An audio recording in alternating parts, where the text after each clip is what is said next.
Salut tout le monde, c'est Florian d'IT Connect. Dans cette nouvelle vidéo, nous allons voir comment chiffrer des périphériques externes USB, donc que ce soit une clé USB, un disque dur externe ou même une carte mémoire, et bien vous allez pouvoir la chiffrer à l'aide de BitLocker To Go.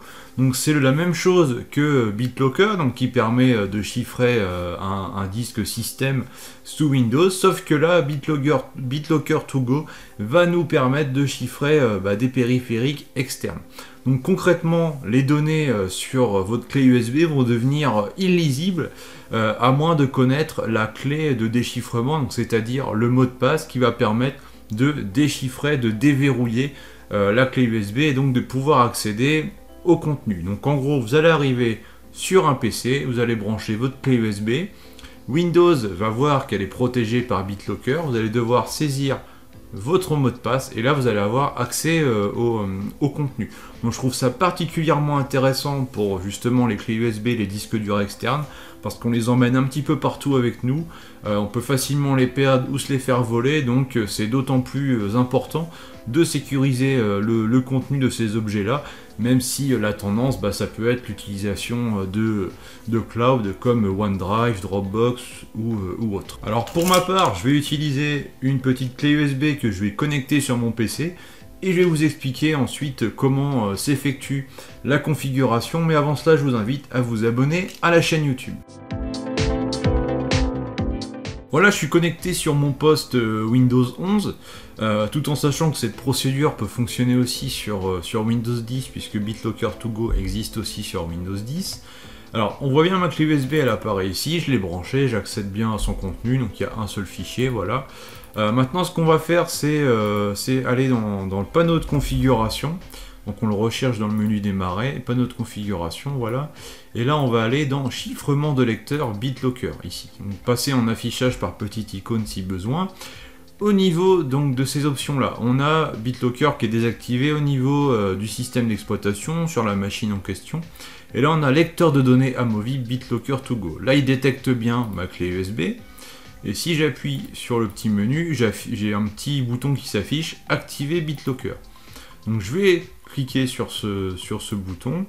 Là, il va effectuer une analyse de ma clé USB, voir si le système de fichiers notamment permet l'utilisation de BitLocker.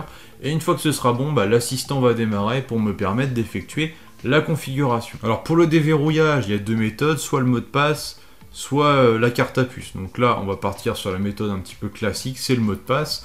Donc là, il faut mettre quelque chose de relativement robuste, mais également que vous allez pouvoir mémoriser facilement, puisqu'il faudra le ressaisir assez régulièrement.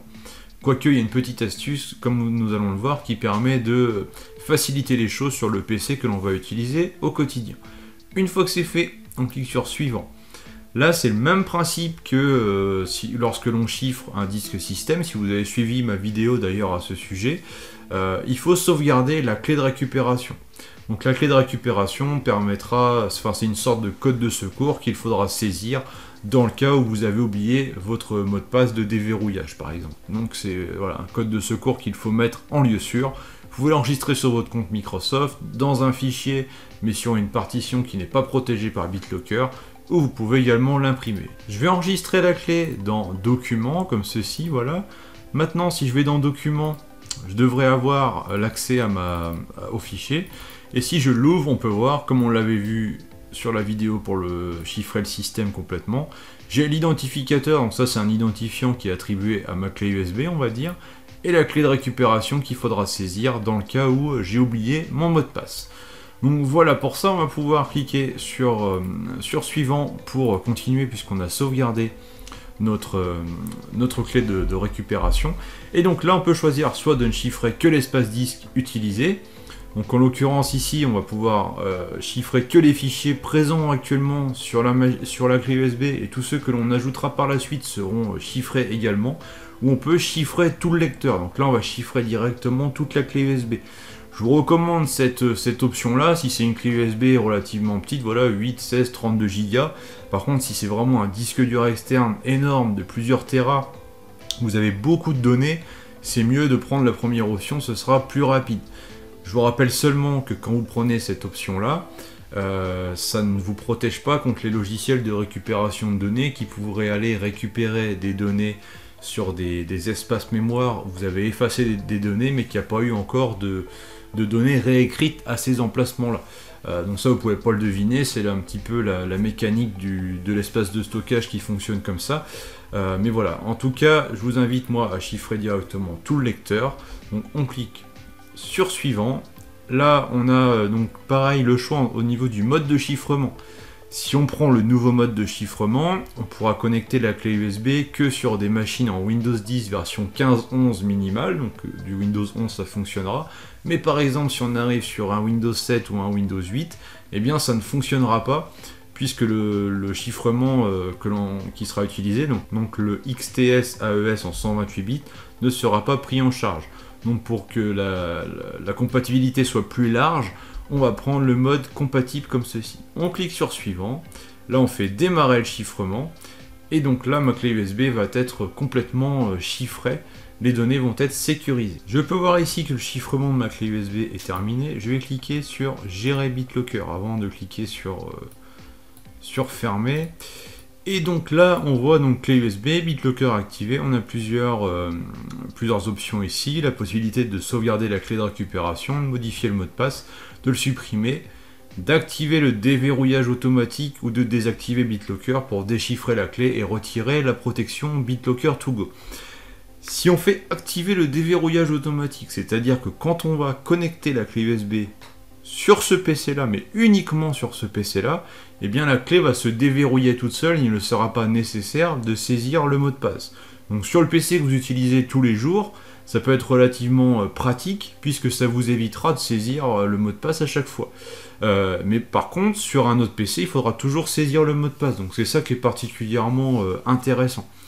Donc ce qu'on va faire maintenant, c'est que la clé USB, je vais la débrancher du PC, et je vais la rebrancher, puis on va voir ce qui se passe en fait au niveau de Windows. Donc normalement, il devrait me demander de saisir le mot de passe. Je rebranche la clé USB, comme ceci, et donc là on va voir ce qui se passe. Il me met en bas déverrouiller le lecteur D. Ok, donc si je vais dans ce PC, on peut voir là j'ai un lecteur USB, je vois même pas ni le nom, ni la capacité, et je vois qu'il y a un verrou dessus. Donc je vais faire un double clic, et là on peut voir en haut à droite qui me dit entrer le mot de passe pour déverrouiller ce lecteur. Donc je vais rentrer mon mot de passe, je vais cliquer sur déverrouiller, et là on voit la capacité apparaît, le nom aussi, c'est déverrouillé, j'ai bien accès à ma clé USB. Donc vous voyez, sans la clé, le mot de passe BitLocker, il est impossible d'accéder aux données, puisqu'elles sont protégées, elles sont chiffrées sur la clé USB. Donc je trouve vraiment ça très, très pertinent. Et donc quand vous avez la petite fenêtre qui apparaît en haut à droite, si vous avez oublié le mot de passe, il faut afficher plus d'options, et là vous avez une option qui vous permet de saisir votre clé de récupération, qui est le code de secours que l'on a sauvegardé précédemment. Voilà, ce tutoriel vidéo touche à sa fin. Vous savez désormais comment chiffrer vos périphériques USB externes, que ce soit vos clés USB ou vos disques durs. Donc je vous encourage vraiment à le faire pour lutter contre la fuite de données notamment, et éviter que ce soit dramatique lorsque vous perdez ou que vous faites voler une clé USB. Donc vous pouvez aussi encourager vos utilisateurs à le faire, voire même le faire à leur place avant de leur communiquer un périphérique USB externe. C'est l'occasion également de les sensibiliser. Alors si vous avez aimé la vidéo, n'hésitez pas à liker et à la partager, et puis on se retrouve rapidement. Ciao!